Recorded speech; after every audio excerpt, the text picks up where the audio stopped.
All right, now let's do a two-way chi-square. A two-way chi-square, it's two-way because you have two factors or two independent variables, okay? In our example from the lesson, we have ethnicity, so this is one of our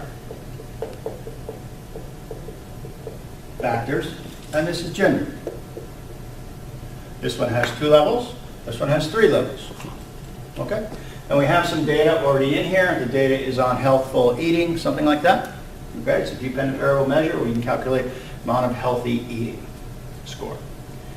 Okay, so for this one, use the same formula for the chi-square. As we used before, sum f sub o minus f sub b squared over f sub b. Same thing we've done. In this case, we have 6 cells, so we're going to need 6 of these all together. Okay? The difference here is you don't have to use logic to figure out the f sub e. We have a formula to figure out the f sub e. In this case, the formula is f sub e equals the row total times column total divided by the grand total. Okay, so we're going to use this formula for every single one of these cells.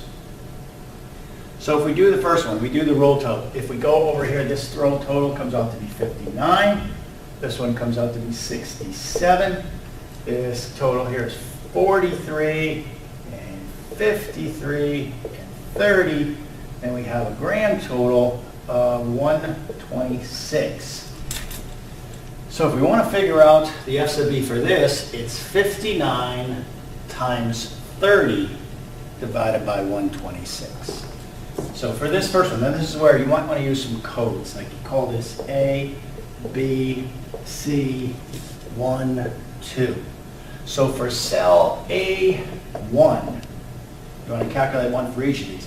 Row total, 59, times column total, 30, divided by grand total, 126, and that comes out to 14.05. Okay. And you're going to calculate one of these for every cell. And we can do that, and it's in the lesson, the answers, the f sub e for each of those, and then you just plug each f sub e into each one of these. So the chi-square for the first one would be 12, the observed frequency, minus the f sub e, which is 14.05 squared, sorry about that, over 14.05. And then you would do the next one. A1, f sub o, 21.